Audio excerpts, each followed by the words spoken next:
Jean-Pierre Franceschetti, vous dirigez la société CDO et le salon Capurba, qui se tient à Lyon, Eurexpo du 20 au 22 mai. Expliquez à quel besoin répond le salon.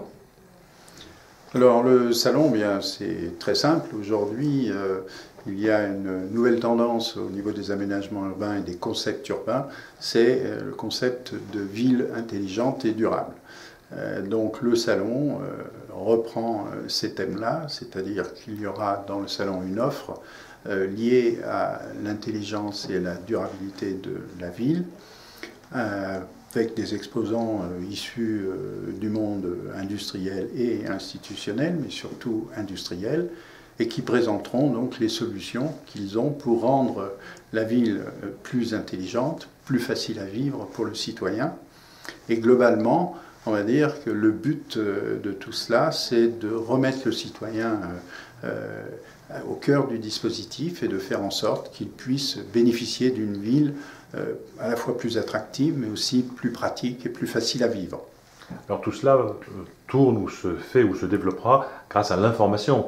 Quels sont les types d'informations qui vont se développer et auxquelles le citoyen aura accès? Alors, il n'y aura pas de ville intelligente ou dit smart city sans ce qu'on appelle les smart grids, c'est-à-dire les réseaux intelligents, et surtout l'interconnexion de tous ces réseaux à terme. Et qui dit interconnexion dit aussi reprise de données et gestion de données qui vont servir à établir justement une offre vis-à-vis des citoyens, et une offre plus adaptée qu'elle peut l'être aujourd'hui. C'est valable dans le domaine des transports, c'est valable dans le domaine de la communication, effectivement, et il est important pour un citoyen aujourd'hui d'être informé en temps réel, par exemple, du trafic, d'être informé en temps réel grâce à son smartphone des places disponibles dans un parking, de savoir quels sont les services d'urgence qui peuvent être accessibles à tel moment et à tel endroit. Donc tout un lot d'informations qui sont capitales pour le bien-être du citoyen au cœur de sa propre cité et de sa propre ville. Donc il y a une demande de la part des collectivités qui émerge, de la part des métropoles en particulier. Comment est-ce que vous sentez cet intérêt? Effectivement, les grandes métropoles aujourd'hui sont très mobilisées sur le sujet.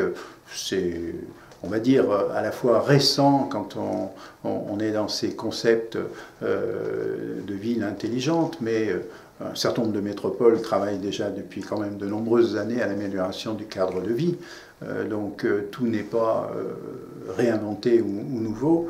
Mais ce qui est nouveau surtout, c'est justement la collecte de ces informations et la redistribution de ces informations sous la forme de services, par exemple, et qui va faciliter la vie du citoyen et rendre la pratique de cette ville beaucoup plus commode et agréable. Alors, quel est le positionnement des entreprises françaises en matière de ville durable? On sait que les entreprises spécialisées du secteur cherchent à s'exporter, et les pouvoirs publics les aident aussi à s'exporter dans diverses régions du monde. Comment voyez-vous le savoir-faire français en la matière?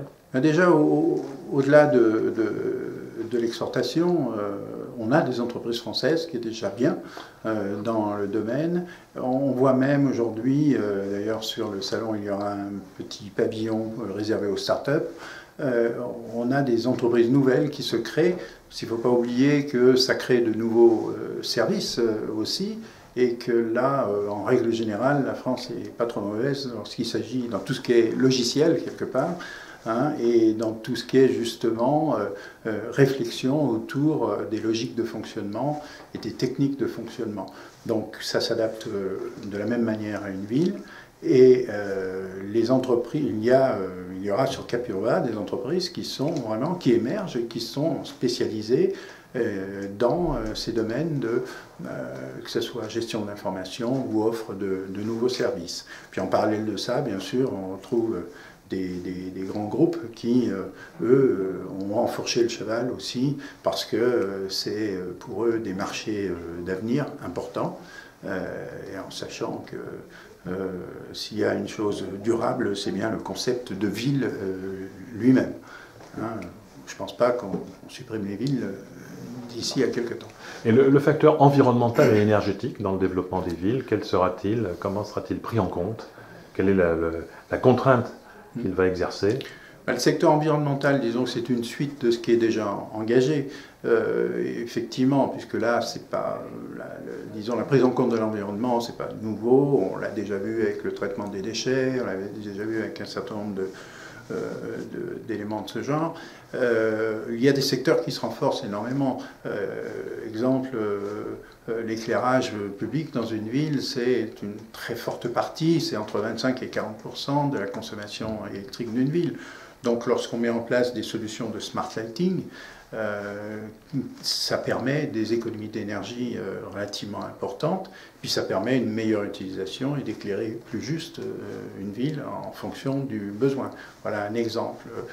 Dans les transports aussi, bon, ben, on s'aperçoit qu'il y a beaucoup d'économies à faire.